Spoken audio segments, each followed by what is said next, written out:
What is going on, everybody? Been a diehard Pistons fan since 2003, and playoff basketball is back in the D. The Detroit Pistons will be tipping off the Round 1 series against the New York Knicks today at 6 p.m. The game will be broadcasted on ESPN and FanDuel Detroit. In this video, we're going to talk about the three key things that I will be looking out for in today's game, trying to observe. And then at the back half of the video, I'm going to speak on what I think the ticket to winning this game is and just talk about the general importance of this game overall. So first things first, I am going to be paying close attention to how does JB Bickerstaff manage the rotation. Of course, once you get into the playoffs and past the regular season, historically, most teams kind of trim up their rotation. We can expect our top guys like Cade, like Tobias even, to probably play anywhere from 40 minutes and up. So that's going to cut into some of the minutes that we have seen from our bench players.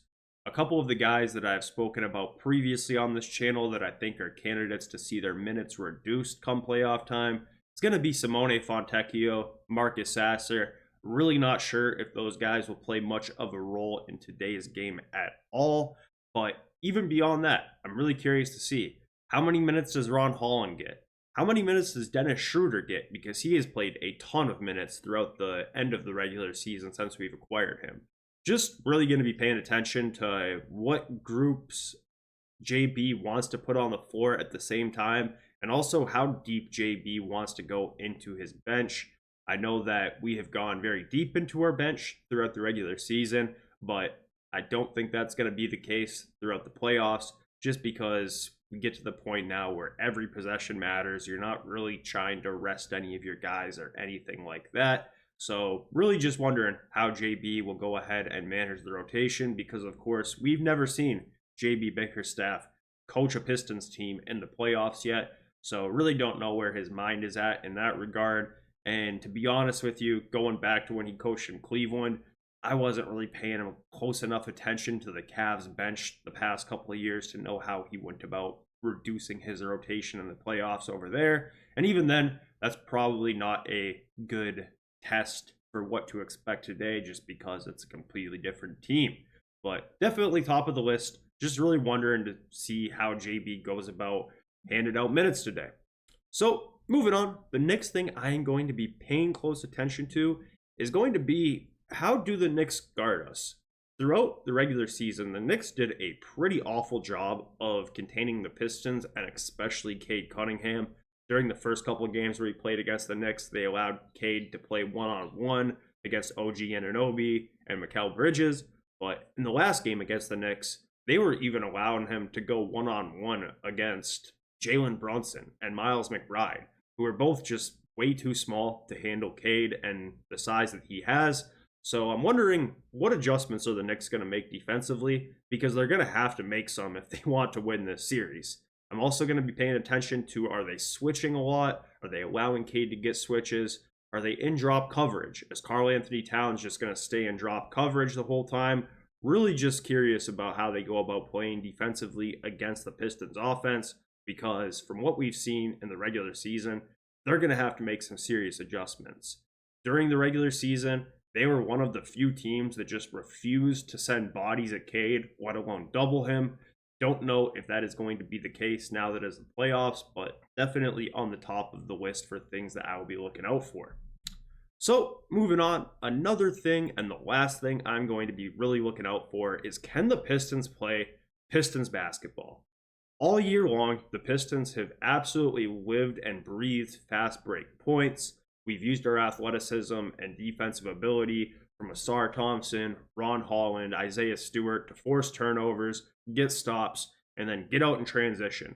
We were at our absolute best throughout this year when we were able to get on the fast break and score in transition. Most of the big runs we went on were not just us going down and having good half-court possession after good half-court possession, but rather us forcing turnovers, getting on the break, and running up leads that way. Of course, in the playoffs, historically, typically the game slows down a little bit. You see more half-court action rather than up and down action. teams score less points per game in total in the playoffs normally. So I'm wondering, can the Pistons still play Pistons basketball being on the road in New York in a playoff game?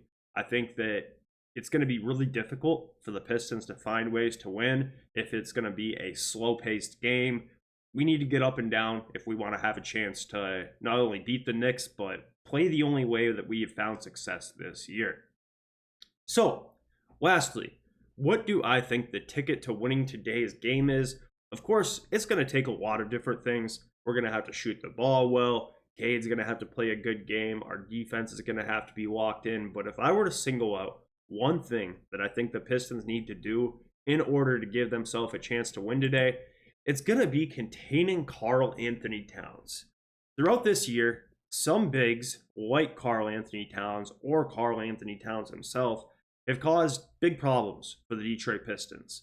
When you think of stretch bigs, maybe Miles Turner, even Brook Lopez, some of these guys that are fives who can step out to the three-point line and shoot it have really caused issues for the Detroit Pistons this year. I think that they've gotten better at guarding players like him as the year has went on, but I think it's going to be very, very difficult for us to slow down Cat. But I think if we do, it's going to give us a very good chance to win.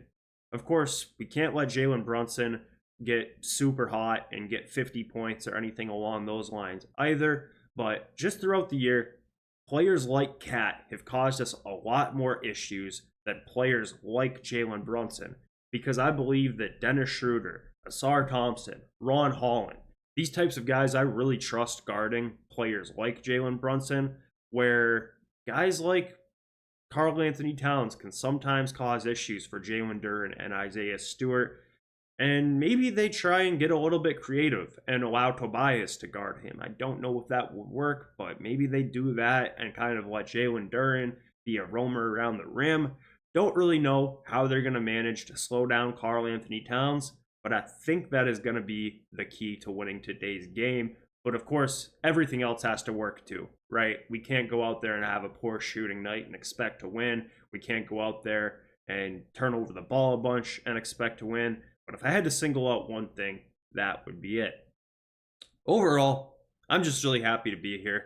It's been so long since the Pistons have went into a playoff series that I actually feel like they have a chance to win. Of course, the Pistons made the playoffs in 2019 and in 2016, but both of those times they were running into absolute juggernaut teams that were at the very, very top of the East, where I really didn't have any confidence in the Pistons being able to win those series whatsoever. But there is a real world where the Pistons are able to go out there and make a statement and beat the Knicks. So this is a feeling that I have not got to experience in my entire adult life. So no matter what happens, it has been a successful year. The Pistons truly are playing with house money. I know that some people don't like that phrase, but right now, with the youth of this team, especially compared to what people expected them to be this year, that is exactly the case. So let me know what you guys think, and we'll catch up soon.